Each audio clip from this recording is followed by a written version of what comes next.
Paz, queridos, que Deus abençoe a todos, amém? Eu quero relatar aqui acerca de uma visão recebida 2 dias atrás, acerca das 9h30 da manhã, assim 10, nessa faixa de horário, né? E acredito, né, que esta visão tem relação com o cenário que nós estamos vivendo hoje na nossa nação brasileira. E eu orando a Deus, eu pedi direção para que Ele pudesse me, né, destrinchar, né, o que estava acontecendo ali naquela visão.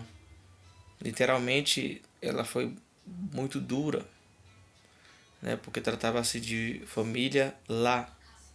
Eu me lembro que eu estava simbolizando o pai de família e minha esposa também estava nesta visão, e minha filha também, né, me fazia entender lá naquela visão que elas também estavam, e também pessoas, né, se encontravam nessa visão, algumas como testemunha e algumas como praticante de delito, né? Eu estava prestes a descer a escada quando me deparava com alguém saindo da minha porta, né? Era uma figura sombria, como se fosse ser humano, e tinha um instrumento nas costas, simbolizando um baixo, violão, algum tipo de instrumento, né, no soft case, realidade. E eu entrava em casa, a minha esposa estava na cozinha, simbolizando o rosto da minha esposa, na verdade, e de cabisbaixo, e eu conseguia entender o que estava acontecendo. Simbolizava praticamente um tipo de abuso que havia acontecido naquele momento. Eu entendendo isso, ela não queria falar porque ela também estava em estado, né, crítico, ela estava traumatizada, mas eu consegui entender o que estava acontecendo, e assim eu retornei até onde o rapaz, né, estava, né, e ele não apresentava resistência alguma, somente tinha praticado delito, mas estava ali, né?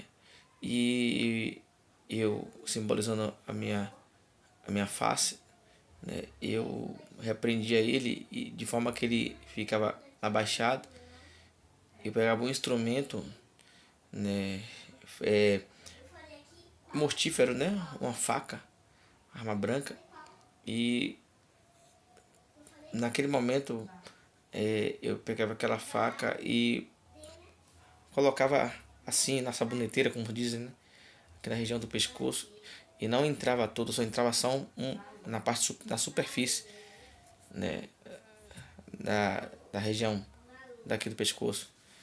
E eu me lembro que tinha do lado de fora, na varanda, pessoas que estavam observando e sabiam o que tinha acontecido realmente, né? Entendiam que houve realmente uma, um, um ato, um delito, né, na minha casa, e estavam como testemunha, mas também estavam testemunhando de que forma eu agiria naquele momento, de que forma eu atuaria. A, a faca entrou um pouquinho só, porém eu ainda estava disposto a tomar a decisão ainda se cumpriria ou não naquele momento, por um momento de indignação que estava vivendo, que estava vendo aquela situação dentro da casa. E seguindo mais à frente, eu via que não concluía aquele ato, né, de agir da mesma, né, pagar com mal. E chegava para minha esposa e perguntava: cadê nossa filha? Eu sabia que a nossa filha estava em algum lugar, porém ela não estava na sala nem na cozinha. Eu acreditava que ela estava no quarto, oprimida, traumatizada, por causa daquilo que estava vendo na realidade.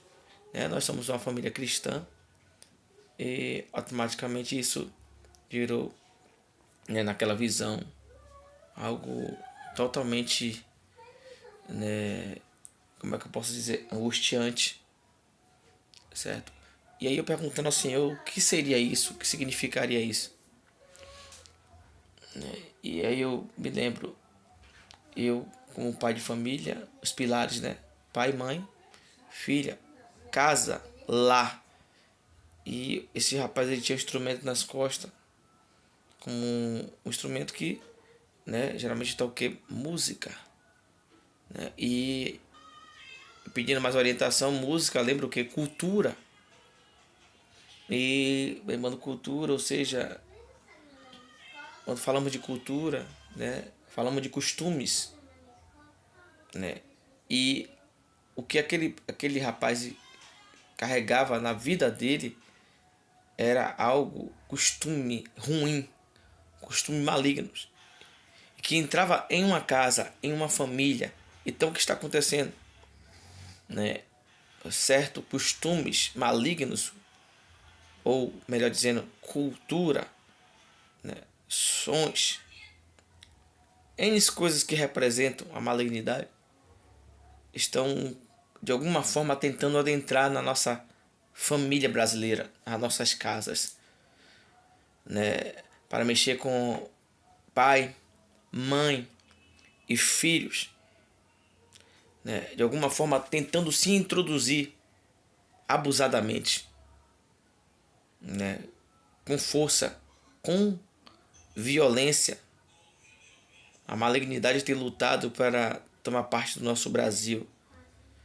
E eu, quando entendia que eu não podia pagar na mesma moeda, eu entendi que a nossa luta não é carnal. Embora sejamos humanos, como disse o apóstolo Paulo, embora sejamos humanos, não guerreamos com armas carnais. A nossa milícia não é carnal, pois as nossas armas são espirituais, poderosas em Deus para destruir fortalezas. Interessante é que o que está acontecendo? O adversário está lançando, né, estratégias para poder fazer com que de alguma forma haja um rebate da nossa parte quando se trata de família cristã, quando se trata de crente, né, de pessoas que têm valores, princípios, tentando de alguma forma fazer com que possamos, né, contra-atacar, né, com a mesma moeda, com a nossa própria força, nosso próprio braço carnal. A Bíblia nos diz que temos uma arma poderosa em Deus para destruir fortalezas de todo conselho altivo que se levanta contra o conhecimento de Deus. Então temos o que? A palavra de Deus. Temos a oportunidade de fazermos declarações por meio desta palavra para que haja abatimento da malignidade sobre esta terra. Não podemos guerrear com a nossa força, com uma arrogância humana. Não podemos, né, atacar de forma que gere uma retribuição chamada vingança. Não. Nós devemos nos comportarmos como cristãos. Entendemos que Deus está no controle e que Ele agirá. Porém, claramente, ficaremos parados em meio a essa situação que tem ocorrido. A esse cenário, não. Nos levantaremos como cristãos espirituais e que guerreiam pelo conteúdo magnífico que tem na palavra de Deus. Poderemos avançar, né, não pagando da mesma moeda. Amém? É necessário que possamos estar extraindo o que Deus ele quer que a gente possa extrair dentro da Escritura e podemos declarar deste mundo. Quem é o nosso Deus que nós servimos? É o Deus Todo-Poderoso. Quais foram os ensinamentos de Jesus? É necessário que possamos estarmos reagindo conforme a palavra do Senhor. O adversário quer que possamos fazer uma coisa. Ele quer que a gente pague. Da mesma forma que ele está agindo. Então ele vai lançar muitas coisas que são para trazer indignação aos nossos corações, para fazer com que possamos agir na carne. É necessário que possamos estar vigilantes, igreja. Se arma a igreja com as armas espirituais, porque assim destruiremos estas fortalezas em nome de Jesus. Amém?